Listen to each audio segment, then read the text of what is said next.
everyone, and welcome to Rainbow Stars channel. And today I'm actually going to be talking to you guys a little bit on what's going on with that video that I just uploaded. That video was actually from May 18th when I was supposed to go in for my sonogram, and unfortunately for me, it didn't work out that way. So they turned me away for a temperature of 99.7 because the regulations are very strict now for how long, not how long, sorry, it's 4 in the morning. I'm supposed to be asleep, but I can't sleep because I hurt so bad, and I'll explain that in just a minute. So here we are, and currently I'm actually sitting on my bed, but I'll explain that in a minute too. Let's stay on track, shall we? So apparently the regulations are in that office that any temperature above 99.5 is too high. They have to turn even healthy people away, even if it was super hot in their building or outside or otherwise. And these little scanners, the stuff that's supposed to check your temperature, the ones that aren't internal, they're not reliable. And I'll prove that to you. I can. I actually went and we made another appointment for 7 days out. I went to that appointment, and in the meantime, before I even made it to that appointment, I actually got injured, and I'll explain that in a minute too. So I hobble in on crutches, and I actually asked a lady for some ice because it was so hot in the building again, and I didn't want to be turned away again. So what I did was I asked a lady for some ice. She actually had some and brought it to me, and I just covered my whole forehead in ice, the back of my neck in ice, and just iced myself up to try and cool down my skin. And when the lady came out and scanned me, it was low. My temperature was too low to read because I had put ice on my skin. So again, it only reads skin temperature. It's not reliable, and it is bothersome to me. So as frustrating as that all is, I did go and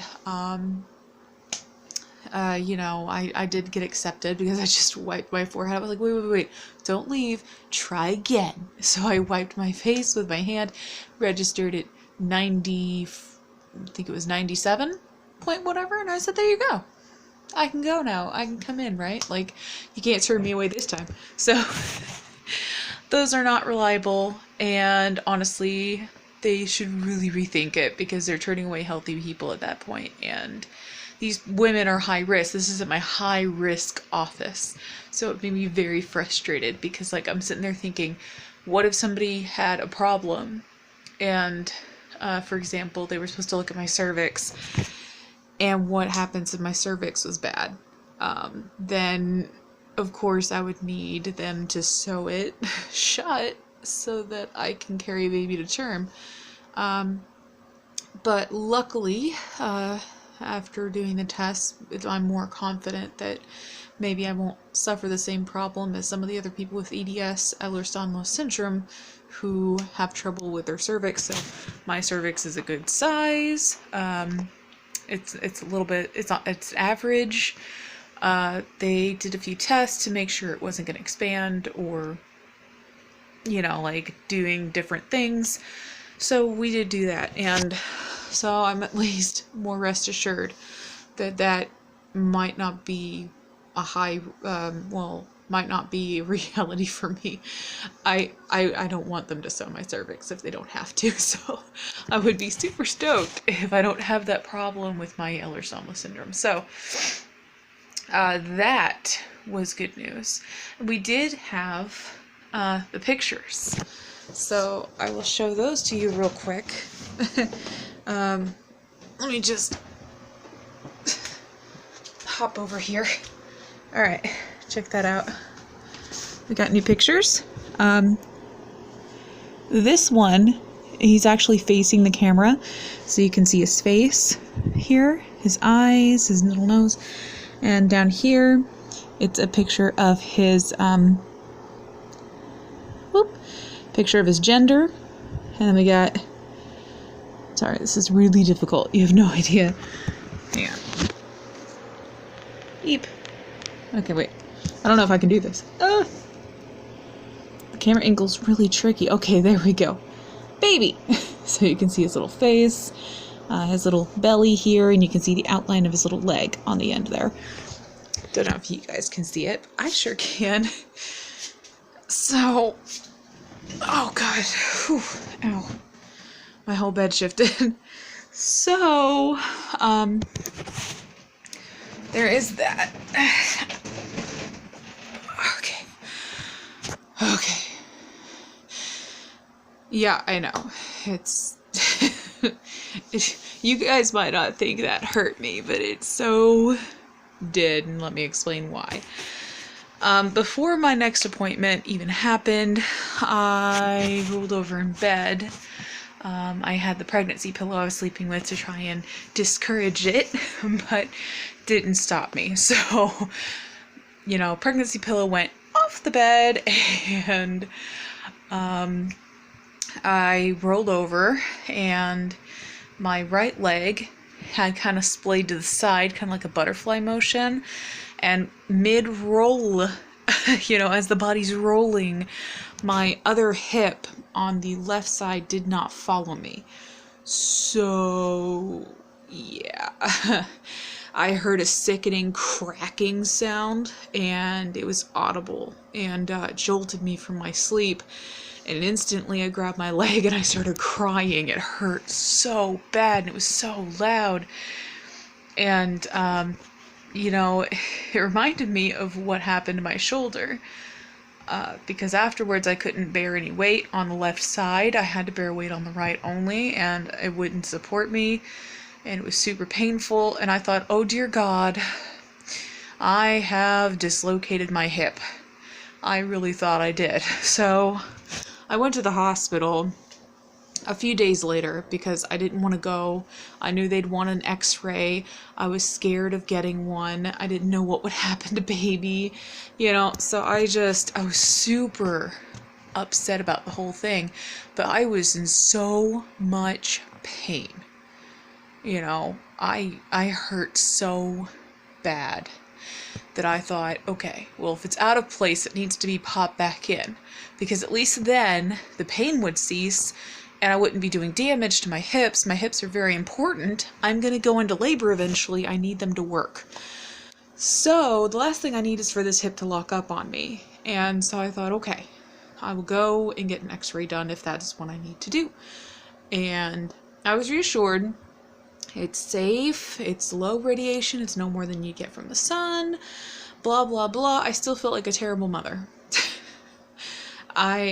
I wanted so badly just to run out of that building. I did not want to take this scan, but it was necessary to find out what I did. If it was out of place, which is a problem with some people with Ehlers-Danlos syndrome, you know, things can dislocate, and I would need them to do their magic and, you know, pop it back in. So, I'm glad I got the scan done, I got the x-ray done, but it still bothered me so bad. But even my specialist told me, don't worry about that, because he's past the point of development and he's just growing. So there's no real cause for concern, and the radiation's no more than you'd get from the sun. She even confirmed that herself. And that, yes, it was scary for me to do, but she was glad that I did get it done, so now we know that it was my tendons that ripped. It wasn't out of place, thank God, but I tore ligaments in my hip, and yeah, that sucks. So I was told by the doctor to basically bed rest it, not to walk on it too much, you know, for the most part, rest was key for him. He didn't feel like I should push it too much, because right now what's happening is that my body's producing a hormone that relaxes all of the ligaments in the body, so it kind of makes it more stretchy. more pliable, so that eventually the hips can move so that you can actually give birth. And I am in the second trimester, so my body's producing said hormone, and it's having some bad results in my body. She said that she wanted me to get in with a, what do they call those people? It's really late, so I'm really sleepy. They wanted me to get in to an orthopedist to assess the situation, and she said the sooner we get you into a specialist, the better, because we need to make sure that you get physical therapy so that you can be rehabilitated, so whenever you go into labor, you can perform if vaginal birth is what you want, which it is. I'd rather not go and do a C-section. If I can avoid it, that would be fantastic. I would like this to be a natural birth if my body will let me. So it's kind of frustrating. I actually cried a lot about it. It's, you know, I was doing so good. I was walking every day. I was performing well. My hip hurt for like 2 days. I thought, it's fine. Just walk it out. It's probably just a cramp.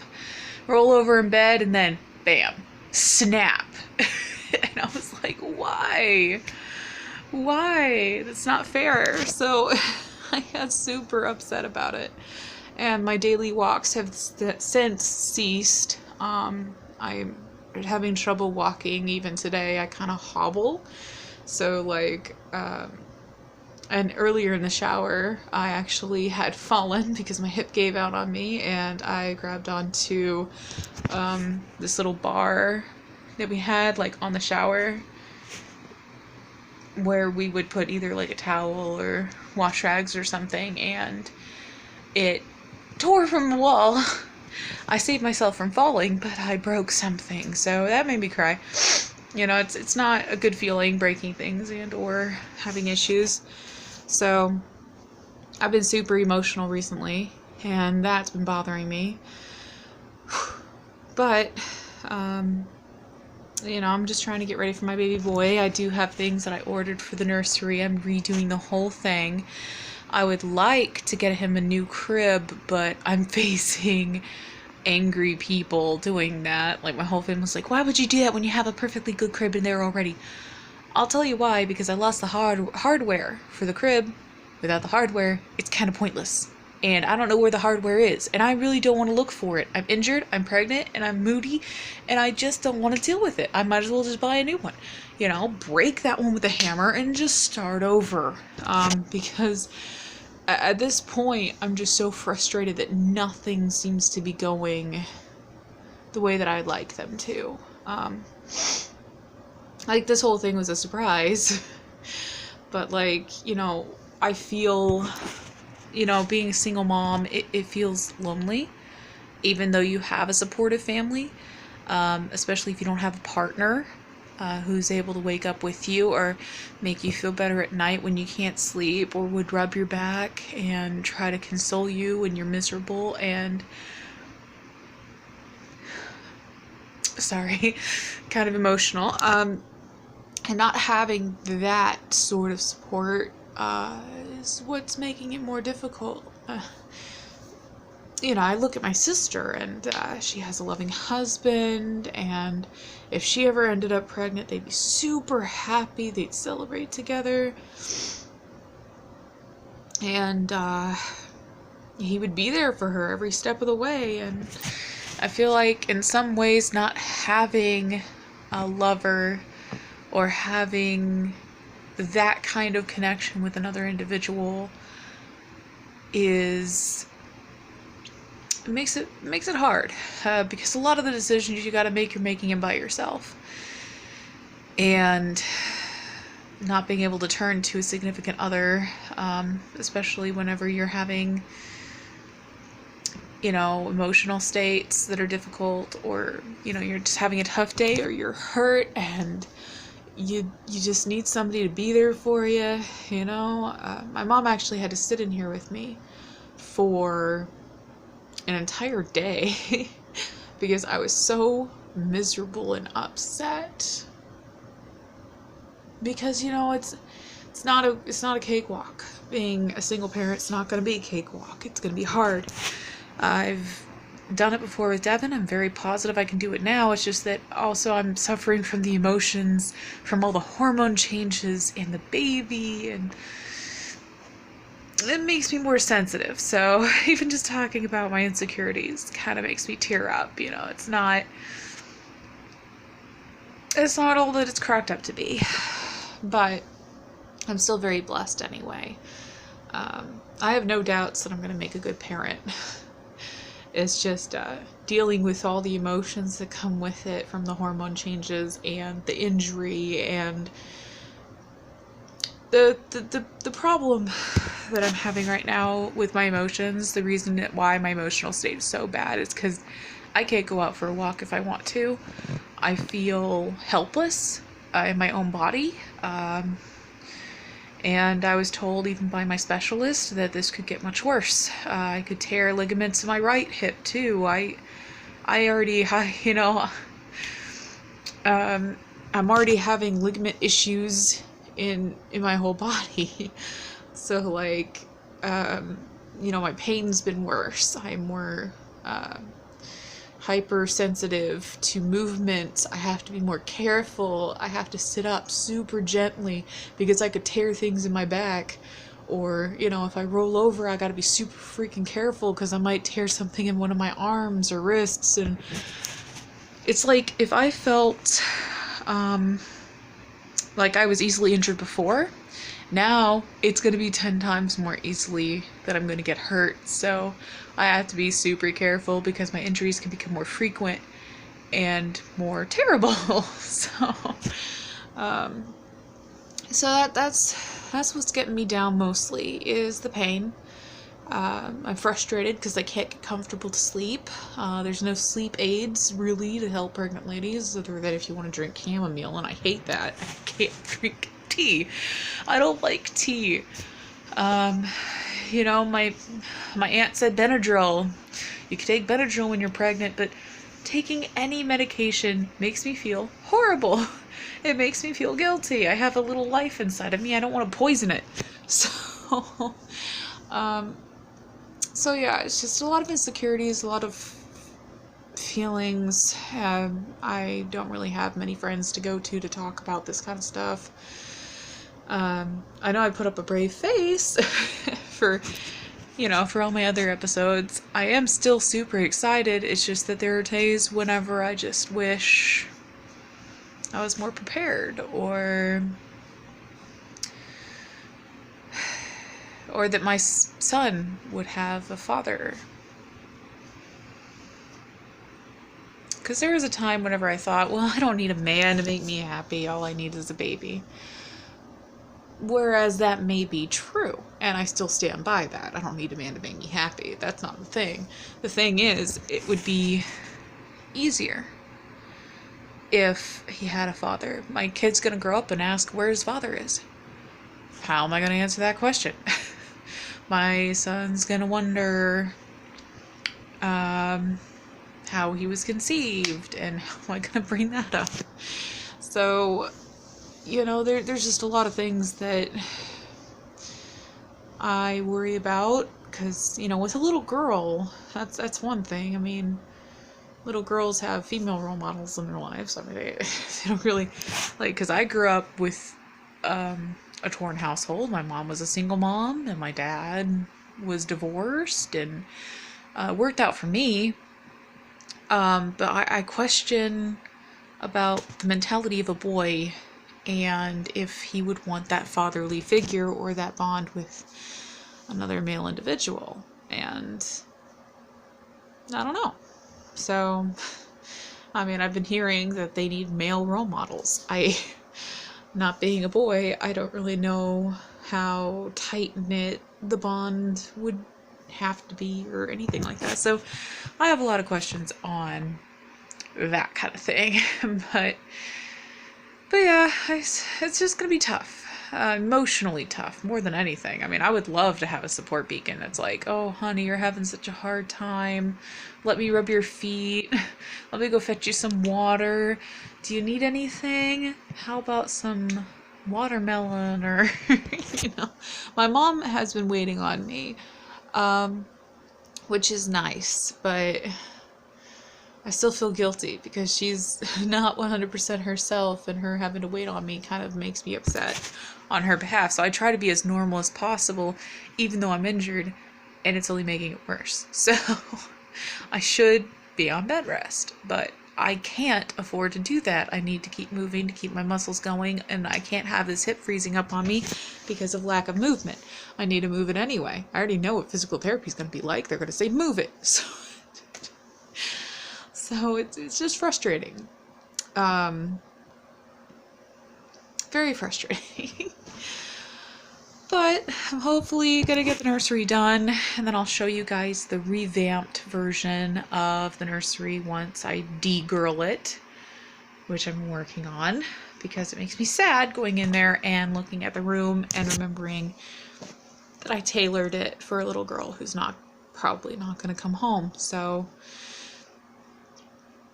and that sucks too. I've been dealing with so many emotions, oh my god. So this is a long enough video for an update. Sorry I teared up a little bit. It's kind of embarrassing. I don't like to cry. I hate it. Whenever I start. It's just the mindset. I've been depressed for a while, and the depression only got worse after my injury. And though I was told to take it easy, I really don't want to. I would rather be out and about. But sitting up for a long period of time hurts me, and movement hurts. So and they told me not to push it too hard, because if I do, I could, basically destroy my hip. So they're like, okay, I want you to walk, but I don't want you to force it. What does that mean? Take it easy, but you gotta move a little bit. Yeah, that's what I do, but I don't want to rest it. I want to do things. This makes me stir crazy. Makes me sad. I don't like to be confined to a bed. Being bedbound is not good for me. I'm already 282 pounds. I regained a lot of my weight, and I'm not happy. So on top of feeling like a whale, and a beached one at that, it's just tough, but I can do it. It's just I gotta keep reminding myself that though I have insecurities, and though I look at my sister and our happy marriage, and I wonder, how it would have been if I was that kind of person, but I'm not, so I'm just gonna have to give up on idealism and the social norm and just do the best I can with what I got.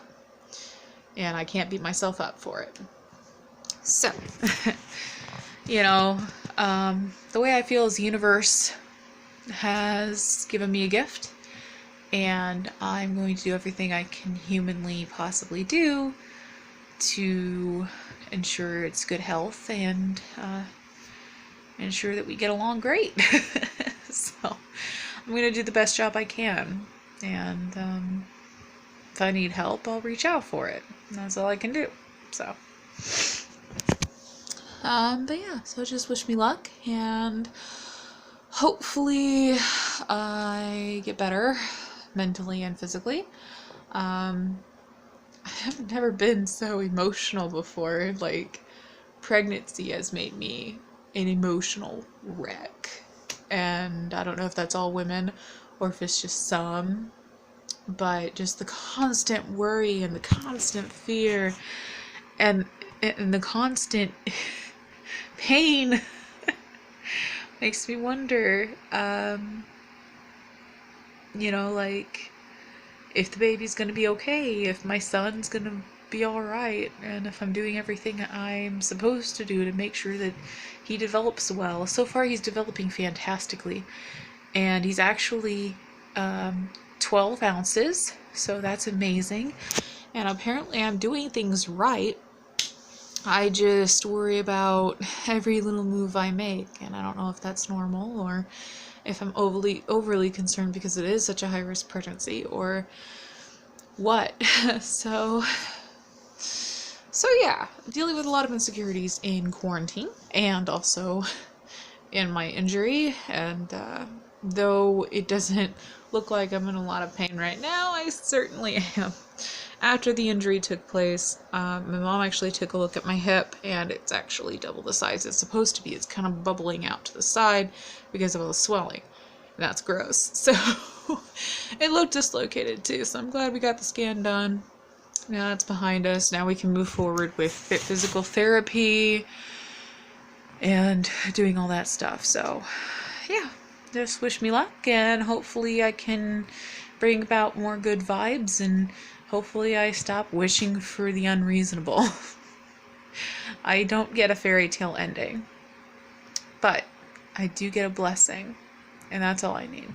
So wish me and my little boy luck, and we shall see you guys next time. Remember, when you view peace, love, unity, and respect, and yeah, try and to be positive and send me positive vibes today. All right.